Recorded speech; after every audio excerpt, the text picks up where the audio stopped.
Hello and welcome to my presentation on folate. I have this set up as kind of one of those like criminal mind things where they have the boards where they connect all these things with strings, and I thought that was kind of fun. So for folate, I'm going to start out talking kind of the profile, and then we have a mugshot.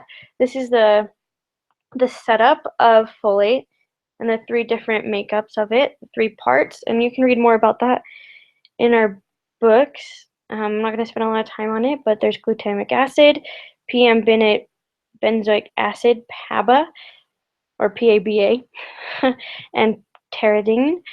And that's important just for the nutrient metabolism. So just a little rundown of what folate is. It's one of the B vitamins. It's a water-soluble vitamin. A lot of people are often confused by the alias I put of folic acid. So folate and folic acid are often confused because they're like the same vitamin, but folate is the natural form that we get through leafy green vegetables and other foods high in folate. And folic acid is the synthetic form in fortified food and supplements like in cereal or vitamin supplements. The RDA for adults is 500 micrograms. The upper limit is 1,000 micrograms, but this is just the synthetic folic acid that you get in fortified foods. It doesn't apply to folate in foods. This natural folate is very poorly absorbed, and we don't see anything that it causes, and it takes a lot to get a lot of folate from natural foods. Functions.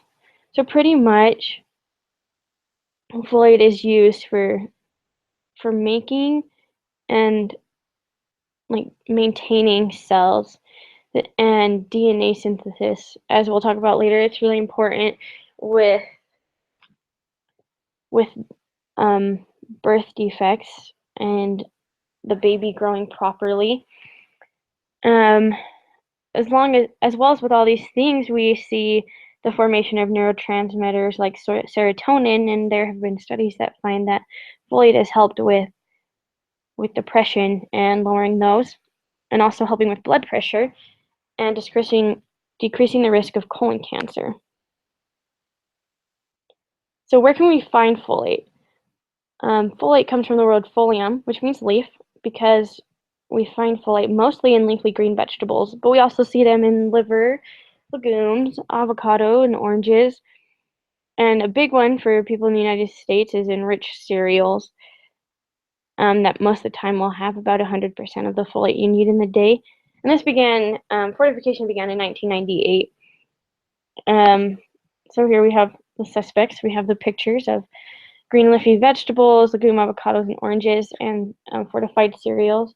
Also keep in mind there's a lot of people that take these supplements, which is actually encouraged, especially for certain people. We're going to go over the deficiency and toxicity of folate. So two big things are megaloblastic anemia and neural tube defects. So megaloblastic anemia comes when you just don't have the folate you need for DNA synthesis and cell division. So you get large immature red blood cells, which causes this specific type of anemia. It impairs the GI tract and DNA synthesis. We see a sore mouth, an abnormal liver, and decreased immune function. Big thing is when we're pregnant, we need more folate because there's more cell division, there's more DNA synthesis as the baby is growing. This increase in folate can lead to a lot of maternal deficiencies that have been linked to neural tube defects. Now I just want to go a little bit this way to neural tube defects. Here's a picture of what spina bifida looks like. Spina bifida is caused by the spinal cord or spinal fluid going through the back because of a deficiency in folate, because folate is needed in normal neural tube development. It can also lead to anencephaly, or absence of the brain. It's important to keep in mind that neural tube development happens around 21 to 28 days after conception, and so it's important for anyone who could be pregnant to make sure they're getting proper folate. Just other things. Just fortification has made it go down. Folate deficiencies go down from 30 to less than 1%.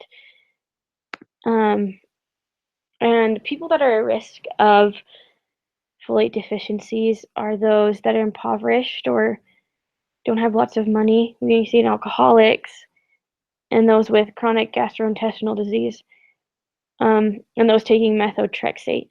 For those who don't know, methotrexate is used to stop the growth of cancer cells by stopping folate. It's also called a folate antagonist, and will lead to folate deficiencies just because of the methotrexate, even if they're eating a proper amount of folate. Toxicity.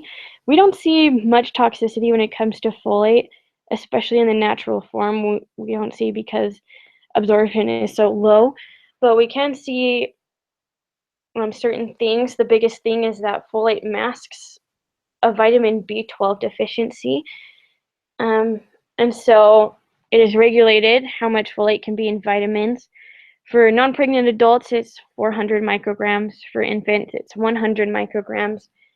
For children, it's 300 micrograms, and 800 is the top, and that's in prenatal supplements, because pregnant women need more, almost double, to help with the synthesis and the DNA of babies that are growing. So how does it fit into metabolism? So we see folate's role in a lot of places. So I couldn't list them all. There's a lot, and it's really complicated, but it's whenever it accepts or donates one karmic unit in a metabolic pathway. So we see it all over the metabolic pathway. And also one of the functions of folate is amino acid metabolism. And so that helps with that, and that is a huge part of metabolism. So we see it throughout, and it's not possible without it.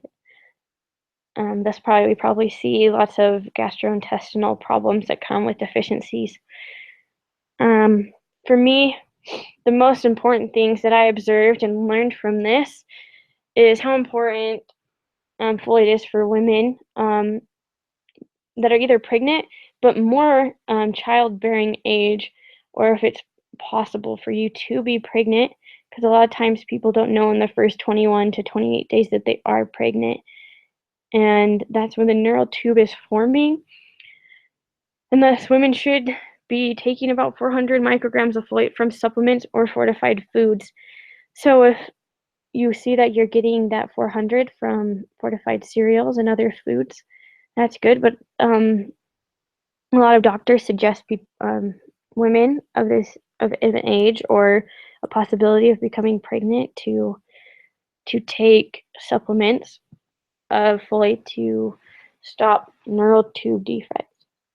Also, one thing I learned is that processing and cooking foods can destroy over 50% of the folate in foods. I think that's supposed to say 50 to 80, because it's susceptible to heat and oxidation.